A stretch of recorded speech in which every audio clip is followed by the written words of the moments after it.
Kama ilivyo ada, kwanza naomba nianze kwa kumshukuru Mwenyezi Mungu mwingi wa rehema kwa kutujalia hali ya uzima na kutuwezesha kuzungumza nanyi kwa mara nyingine tena kwa kutumia utaratibu wetu huu mzuri tuliojiwekea kupitia vyombo vya habari.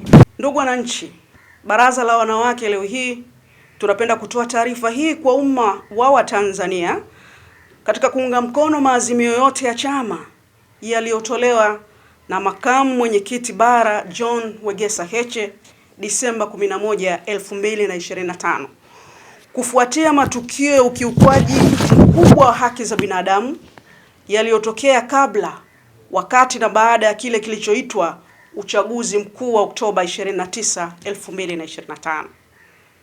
Ndugu waandishi wa habari, kwa mujibu wa Katiba ya Jamhuri ya Muungano wa Tanzania ya mwaka 1977 ibara ya 5 na sheria ya uchaguzi hufanyika kila baada ya miaka mitano ili wananchi watoe ridhaa yao ya nani wa kuongoza. Uchaguzi ni haki ya kikatiba ya wananchi, si fadhila za serikali wala chama chochote cha siasa. Ndugu wananchi, hata hivyo, bila ya mabadiliko ya sheria na mifumo ya uchaguzi wowote hauwezi kuwa huru, wa haki wala wa kuaminika. Ndugu wananchi, chama chetu kilijipambanua na kuweka wazi mapema juu ya msimamo wake wa no reform, no election. Kama hakutakuwa na mabadiliko mbalimbali ya sheria za uchaguzi, hakutakuwa na uchaguzi. Ndugu wananchi, wanawake kama walengwa wakuu wa uhalifu wa kisiasa, BAWACHA tunasikitishwa sana na ukweli kwamba wanawake wamekuwa wahanga wakuu wa ukandamizaji wa uhalifu wa kisiasa.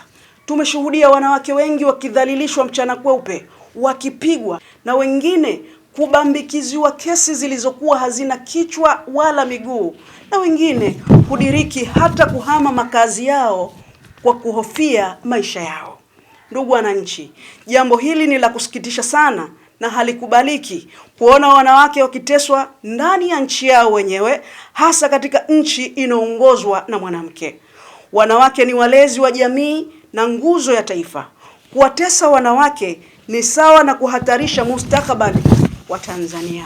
Matukio haya ya uhalifu, ya utekaji, utesaji na mauaji ya raia wasiokuwa na hatia ni mbegu iliyopandwa na serikali ya CCM kwa muda miaka mingi sasa.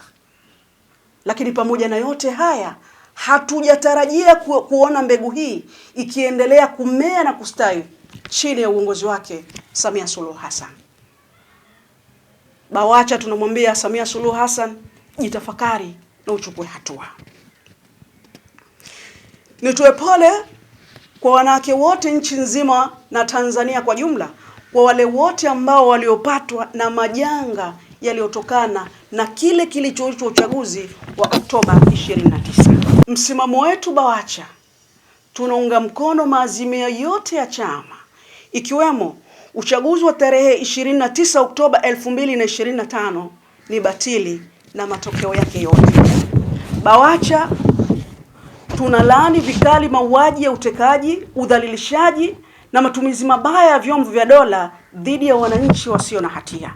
BAWACHA tunaitaka serikali kuwajibisha mara moja wale wote waliohusika na mauaji na ukatili uliotokana na kile kilichoitwa uchaguzi mkuu wa Oktoba 29 mwaka 2025. BAWACHA tunaitaka serikali kuwalipa fidia waathirika wote na familia zao kwa mujibu wa katiba na sheria za nchi. BAWACHA tunaitaka serikali kurejea uchaguzi mkuu baada ya mabadiliko ya kisheria na mifumo ya uchaguzi ili wananchi waweze kuamua hatma ya nchi yao kupitia uchaguzi huru, wa haki na unaoaminika. Chadema tuna viongozi wazuri, mahiri na hodari ambao wanaweza kuliongoza taifa hili. BAWACHA tunatoa wito kwa taasisi za Umoja wa Mataifa. Tunazihimiza taasisi za kikanda na za kimataifa ikiwemo SADC, Umoja wa Afrika AU, Umoja wa Mataifa UN, pamoja na mashirika ya haki za kibinadamu kuendelea kufuatilia kwa ukaribu hali ya Tanzania na kuchukua hatua stahiki kulinda haki za wananchi wa Tanzania, hasa wanawake.